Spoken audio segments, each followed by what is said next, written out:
Hello everyone, and welcome back to Star Wars Knights of the Old Republic. But now it's the sequel, Part 2, The Sith Lords. So, well, technically not quite welcome back, but I'm expecting people to continue on if they enjoyed the first part. First game. This game is much more blind than the first one. I know I've played some of it, but I'm really hazy on the details. I really don't remember how much I've played. I know some little things, which in my memory they were actually in the first game. So when I went back to check how to do those, it only came up with how to do it in the second game. So they are from the second game, which means I must have played it a bit, but I have no idea how far. So I don't know the story or anything along those lines anymore. We'll definitely have to make a new game, of course. There's no import all save or anything like that. It's just starting a new game. We played the last time as a male Jedi Consular, and that's what I will choose this time as well. I do, however, believe that actually the story would prefer the choice of a female, but I will go male again. We'll go for a custom character.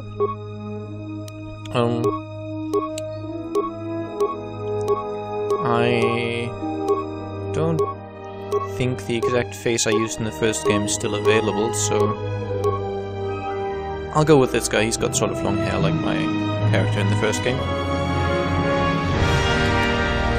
Music is being a little loud. Maybe I'll have to change that, but it's only on the very loud parts of the music, I guess. Attributes. I guess I will push all of them so I no longer have a penalty to my throws, I guess. If you saw just now, if I had them below 10, I get a -1, which is sort of my attribute modifier, which means it's becoming more difficult to pass any check that requires that attribute. What's recommended for a consular? Okay. Charisma, wisdom, dexterity and constitution quite high. Not so much strength. Okay, I think I'm actually... I'm okay with this, this attribute spread. Yeah. Skills. Each of your character's skills has a number associated with it, blah de blah. Okay. So, definitely going to max out Persuade, just like in the first game. And I think it's now color-coded. Cross-class skills, if I take the mouse away, cross-class skills, which cost me 2 points to level up, and the points are right here. They're marked in blue, and the ones marked in yellow are my class skills. It should be noted that I'm again playing with the widescreen fix to have this run in 1080p. And again, there has been an update to the user interface, so that works a little better with the full HD. I guess let me know how that works out. I can't really edit it much, but I might be able to go into the files a little bit. Depends on how that was done in the first place. Maybe there's hints on how to change that a little bit. But yeah, as I said, definitely let me know how it's working for you. You might probably want to watch this in full screen so you get the actual use out of the user interface, and so you can actually read what it says on the screen. I would have hoped computer use was still a class skill for me. I think it was in the first game. That would have been something I would have liked to spec, but apparently it's not, so I'm going to go for treat, injury and awareness and put these all to the maximum. What's recommended actually? Okay, it recommends I do repair instead of awareness. But I don't really care. I'll put repair on a secondary character, I guess. Okay. Feats. Some feats allow you to use special items like heavy armor. Other feats modify saving throws and skill checks during the game. I have already gained a bunch of stuff. Armor proficiency light, critical strike, flurry and power attack, power blast, rapid shot, sniper shot. I'm okay with blaster pistols, rifles, lightsabers, melee weapons. I have some Jedi Defense, Force Focus, Jedi Sense, and War Veteran. Let me check out what these actually do. Jedi Defense, that's again blasting, deflecting blaster bolts. With here, Force Focus means enemies have a harder time blocking my force power. Whenever I use a force ability, enemies have a harder time blocking it, basically. Jedi Sense,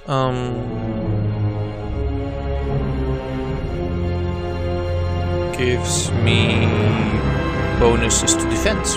And it seems like a level 20 is not the maximum in this game, which is interesting. And didn't I also get one more? That I didn't. War Veteran.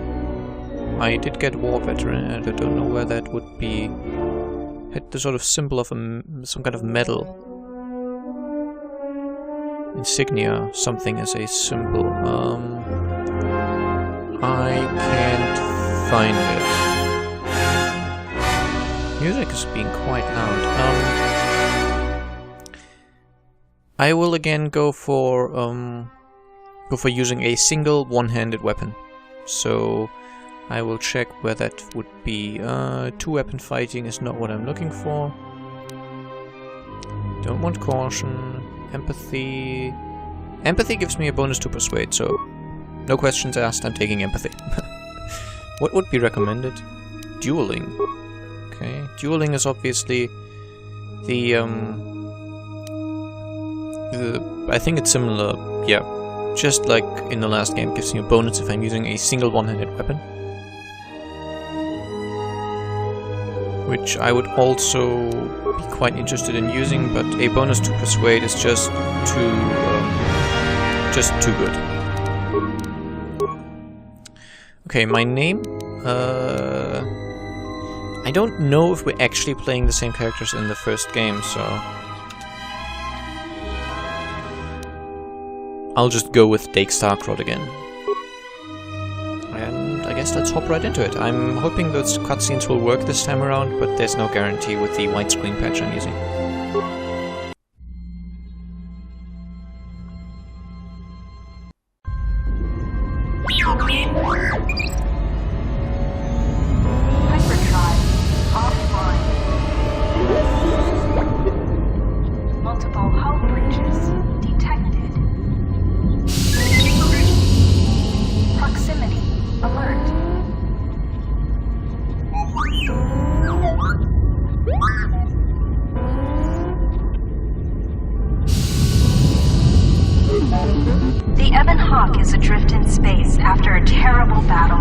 Most of its crew are dead or dying.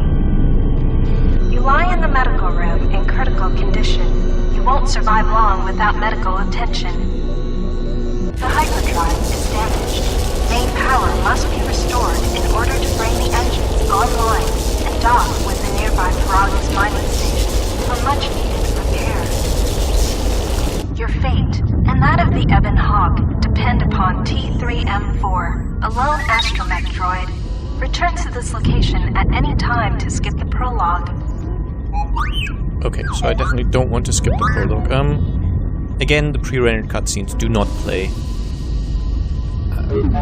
I don't see a way to fix this, unfortunately. I'll just have to give you the summary. So that was just the basically intro, literally the intro titles. Just like in the Star Wars movies, there was that, you know, the sort of strip of writing flying through space thing. So the Republic is in turmoil, there's been a civil war, most of the Jedi are dead, the Sith have spread again, and the Sith are killing the remaining Jedi. And we have narrowly escaped an attack by the Sith, but we're now apparently in critical condition, and the Ebon Hawk is pretty much junk. So the only one who still appears to be sort of alive is T3M4. Press WASD to move T3M4, then turn. Press caps lock to toggle first-person free look. Hold control. Thank you. So yeah, T3M4 appears to be our only hope of survival, and he's at critical health as well, so yeah. The active quests screen includes important information related to your ongoing adventures. Refer to this journal for hints and guidance throughout the game. Okay. You have new... So that would be just here. I have a bonus mission to heal Dake Starkrod. I could use a medpack to stabilize him, but I will need to get him to the medical facilities at the Paragus mining station to fully heal him. Do I have a medpack? I sort of doubt it. Nope, I just have a shock arm. But yeah, I guess I can find a medpack somewhere and use that to heal Dake Starkrod. And of course I have to save the Ebon Hawk, which is heavily damaged, drifting in an asteroid field, and we should probably fix that. To view your quests, open the game menu, default, escape, and look at the journal. This room contains the glass steel cylinder and the communication. Okay, so the communications thing is offline. I have no computer slices, so I can't. Computer spikes, so I can't do anything yet. I am looking for a medkit, which I assume I can find somewhere. Camera controls are kind of... Are they inverted?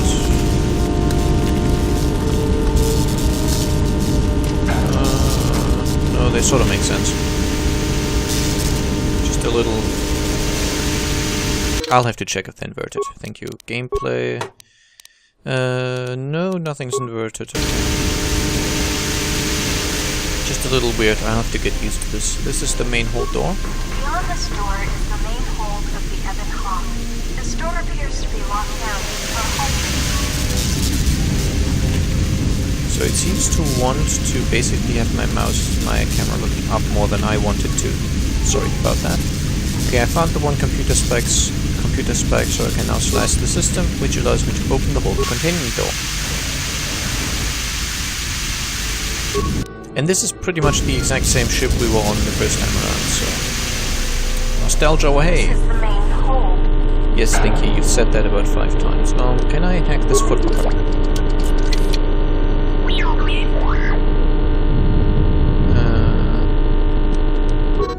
Wow, we're having some really annoying background noise, but that's actually the game, so it's meant to be there, it's not a bug. And since I'm unable to hack this, I have to basically combat it open. The interface has changed a little bit, but... Broken item, that's because I bashed it open, an item inside broke.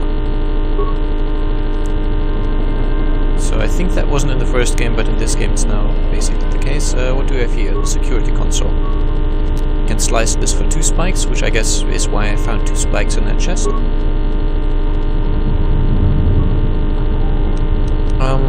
I would like to access the cameras. Doesn't look very good. Just wondering if there's anything I can do. Sometimes the camera will afterwards give you, or the camera menus would sometimes give you options afterwards. I'm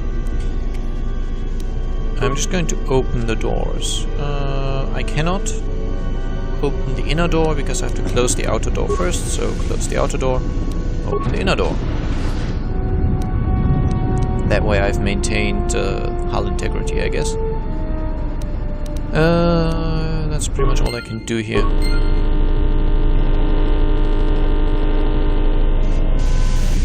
This is where Juhorn used to be. Computer banging noise coming from the other side of the door to the storage compartment, but the door is sealed shut. Can't do anything here. Here is a corpse of someone we didn't know from the first game. A locker key is This inside. old woman appears to be dead. There is a key card on the body that looks like it opens a locker somewhere. Here's a broken droid which has some parts in it. This blast door I suspect cannot be This opened. blast door is magnetically sealed and cannot Okay, be the camera is a little annoying. I'm trying to just turn it and it keeps putting me up, so I'm looking at the ceiling. It's a little exasperating. Here's a low security door. I should be able to hack this, right? If you need help exploring the Ebon Hawk, access the map screen by pressing M. This is the med This is bay. the medical room. Can I hack this one? I can. Finding a med pack. Can I use the med The pack? med pack can stabilize your... Yes, I will definitely use... I'm sorry I skipped through that dialogue a little bit, but I'm assuming it's not particularly important to you, it's just tutorial stuff. I will definitely use a medpack on Dake. Success! You are stabilized. To recover fully, you will require the medical facilities at the Paragus mining station, but you are not in any danger of dying from your wounds right now. That's very good. Gave me some experience as well, and obviously, once again, I will try to do as much... This lift will take you to the outer hull of the Ebon Hawk, where you will find many parts and mines to use for accessing and repairing the hyperdrive. Use the lift controls to go up. Okay, this is the utility lift. Yes, thank you. You can use this lift to take you to the outside of the Ebon Hawk. Which does make sense. As a droid, I obviously don't need air, so go outside. I don't know how much of the original crew is still around, by the way. As in, Bastila and Zalbar and Mission and Canderous and HK-47 and all that. I have no idea how many of those have survived this, and how many of them are were still on board anyway. I know there's no kind of import feature, so you cannot take your choices from the first game into the second game, basically. It's not the way it works. Don't forget to explore the other side of the Ebon Hawk. This is the port side of the Ebon Hawk. Yes, I've realized. I would like to recover these mines. The bubbles ahead indicate mines that you've detected automatically with your awareness skill. Some mines require higher awareness to detect. Approach mines carefully. They will blow up and damage you if you get too close. You can use your demolition skill to either disable or recover these mines. Recovering mines requires a higher demolition skill than disabling them, but you get to keep the mine, which you can then use to set as a trap for enemies or break down into components at a workbench. So yeah, thank you for that tutorial. Just because the game is slightly different from the first one, I am going to go through the tutorial, of course, just so that I make sure that I know everything, because I'm very rusty in this game, and to make sure that you know everything, so I don't forget anything. And inside this proton torpedo thing, find a minor frag mine and some parts. You can use the explosive device in this missile to blow open the engine room door inside the Ebon Hawk. This will give you access to the hyperdrive. After you plant a mine, back away quickly so that you do not take damage. That makes sense, but I haven't explored the other side yet. On this side? This is the starboard side of the Ebon Hawk. We have some exposed wiring, maybe I can fix that? These exposed wires control the door to the starboard dormitory. The door is currently sealed, but you can override it from here. Yes, definitely. I have enough parts to do this. Success! The door is opened. You can now access the starboard dormitory through the garage. I don't believe I get this much talking by a random help NPC once I'm out of the tutorial. Can I not?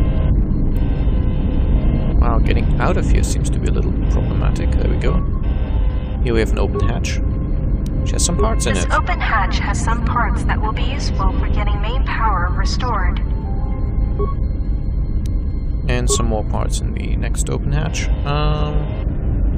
There's some more things I can do. Here's the engine port, which has parts as well. The engine port has some needed parts for the Ebon Hawk's hyperdrive. Take the parts here back down below to get main power restored. Okay, so I think I've gotten everything. Ah, the camera is so annoying. You can use this lift. I hope I'm skipping through some of this stuff now. It's pretty much self-explanatory and should not be necessary to read all the time. Let's go back inside. So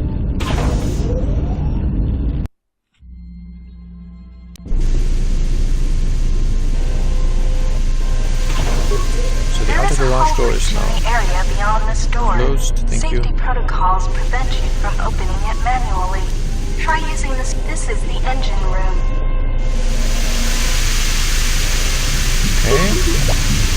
This is the door, which you can open. Hey, look, someone's still alive. Talking to other characters is much like using the computer console in a coffee machine.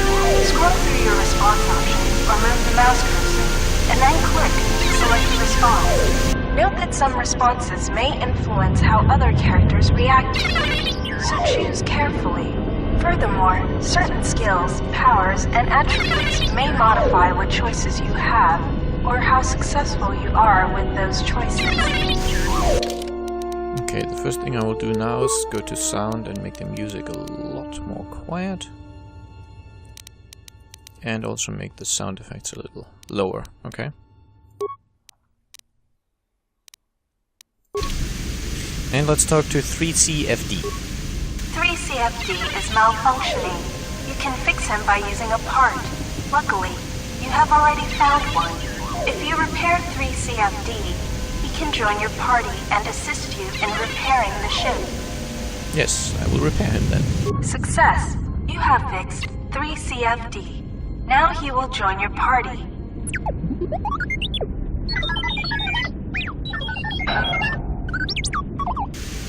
Thank you. I will invite him. Luckily it now tells me what my random beeps and boops mean.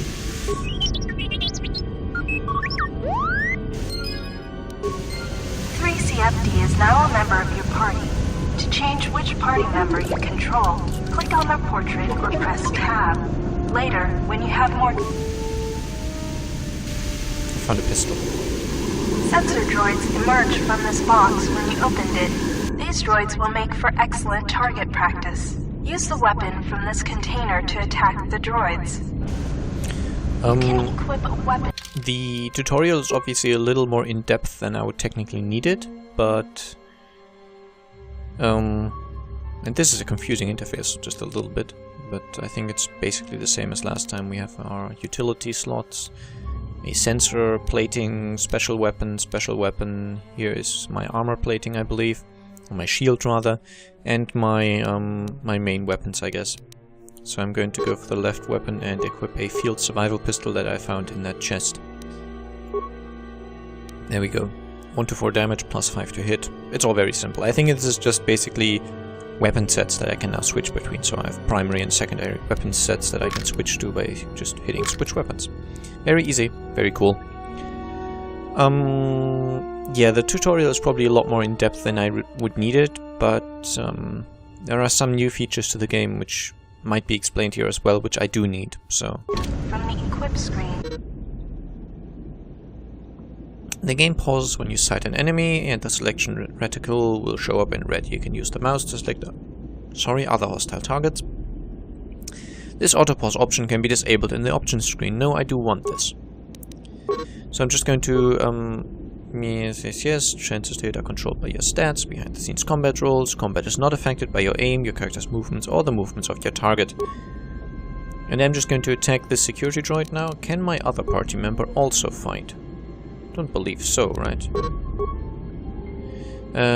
Again, I clicked through the first one to know what it said, but I have the same thing as in the last game. I've got these three sort of, well, they're not squares anymore, they're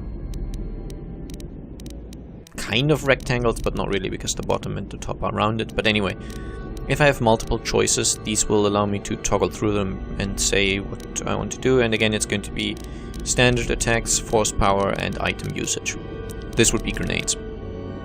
And there might be new items as well this time around, I don't know. Anyway, let's go back to T3 and 4. Change your target by pressing. And of course I've killed someone, so I can now do the next target. And I also have a shock arm, which I can use in the second option thing, choosing. I don't know what to call this. It's just my second choice menu, I guess. I don't know. Good work cleaning the sensor droids. To continue combat training, open the metal box again, and more sensor droids will appear. Don't want Use that. the keycard you found to open the locker. The impact armor in this locker can be equipped on the equip screen. To open the equip screen, click on the lock on this container is too difficult to open. You'll need to use a security tunneler to help open the lock.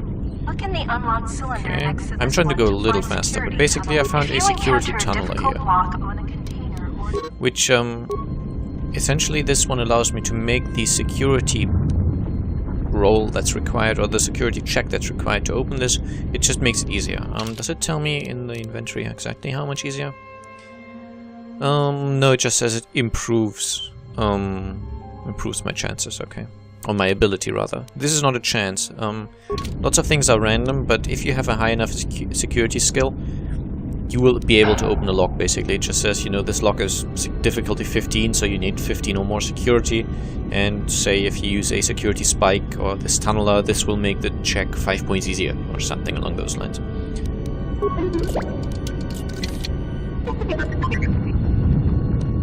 Okay, parts, components, computer spec, get items. I think we'll get to what the components do at a later point. I don't want to keep fighting these random Chaga droids, so I won't do that. Let's see if anyone's here. This blast door is magnetically sealed and cannot be opened. Of course not. This is the cargo hold. Yes, we've been through here. Just making sure, I guess. This is the main hold. Can I do anything to this broken droid? No, I can just get some parts from it, okay. The security console of Bean 2. Let's see if anything happens if I close the inner and open the outer garage door. Log out. Now, can I go into solo mode? I think that's this, right? This is not where the garage is. This is where I could skip the tutorial. This is the main hold. This blast door is magnetically sealed and cannot be opened. I'm sorry, I'm just trying to sort of find my way through this place.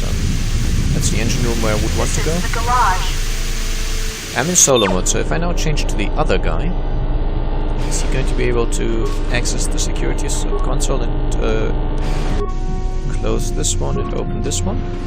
Yes, and as you can see, this has allowed me to take T3M4 into the next room where I can find a workbench.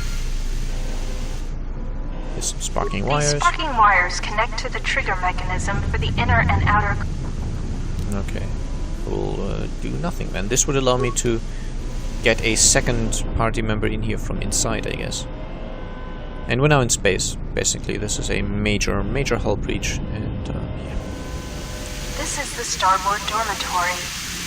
Pretty sure no one survived, right? But we find some items here. Some more parts. And a flamethrower. You found a droid flamethrower. This is one of the special weapons the droid... Yes, thank you. All very simple. Special weapon, flamethrower. It looks a little different from the first game, but it's essentially the same interface. If you remember, we had this 3x3 grid of stuff where we could put our equipment. This is the same, except it's now split the weapon sets down because it gives you a choice of 2 weapon sets. Aside from that, everything should be exactly the same. For example, I have some droid impact armor giving me a defense bonus of 3. But nothing else I can equip. Okay. All pretty much as we know it from the first game, so no surprises, nothing too intriguing. When the Ebon Hawk has landed, this is where you will go to exit the ship. Yep, everything exactly like in the last game. Can I do anything at the workbench? With the workbench, you can break down objects in your inventory into components. You can then use the components to create repair kits, weapons, armor, and upgrades. Because of the damage to the Ebon Hawk, this workbench has limited functionality. You can still use it to create a repair kit, which you can use to repair yourself. Use the workbench to break down the items you've found into components. Then use the components to create a repair kit.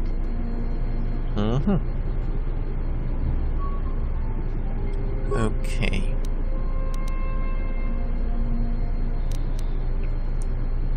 Before I go for the tutorial straight away, I will see if it's easy enough to understand that I don't need the tutorial, basically.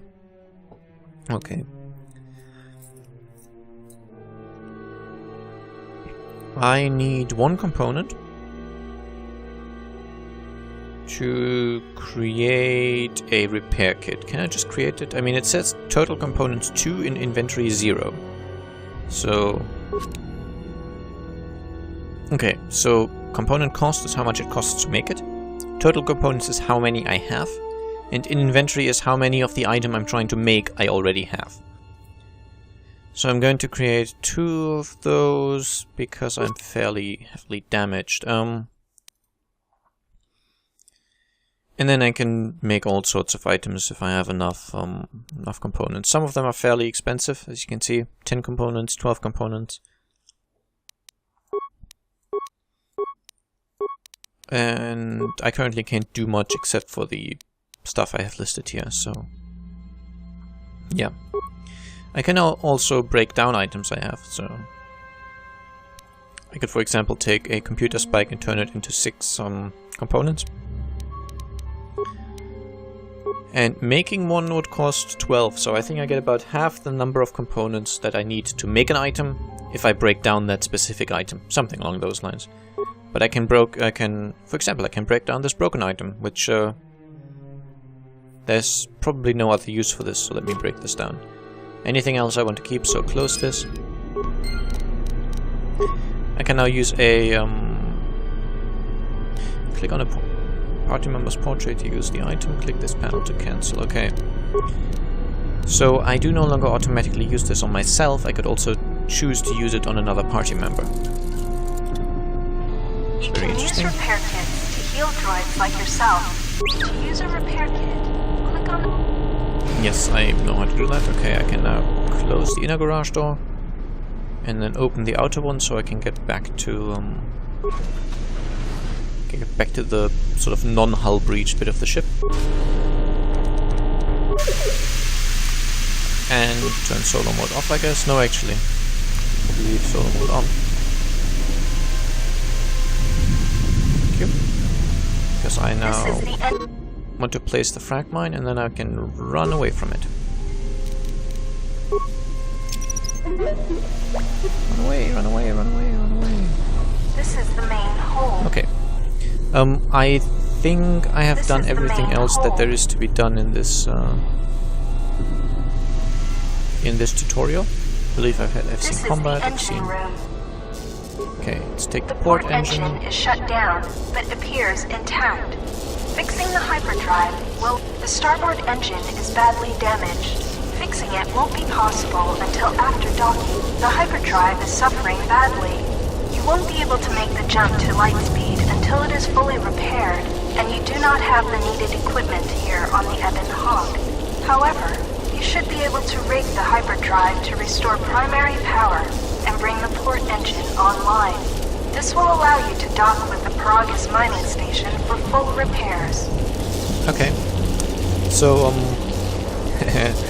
I'll just do the cliffhanger thing as I always do and end the episode here. I hope you enjoyed. Please let me know about all the sort of technical issues and such. Is this okay to watch? Is it too loud, too quiet? Music more or less? Anything you can think of, basically. And I guess I'll see you next time. Bye bye.